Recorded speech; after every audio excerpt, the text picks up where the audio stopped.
today I'm going to show you how to make our map for how to make an apple pie and see the world. So for this book, we're going all across the world to get the different ingredients for our apple pie.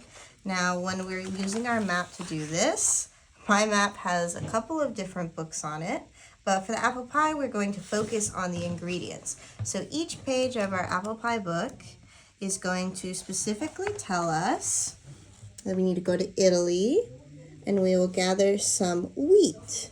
And so for my map, I am going to specifically find where Italy is. My map is a little busy. And then I'm going to draw and put some wheat.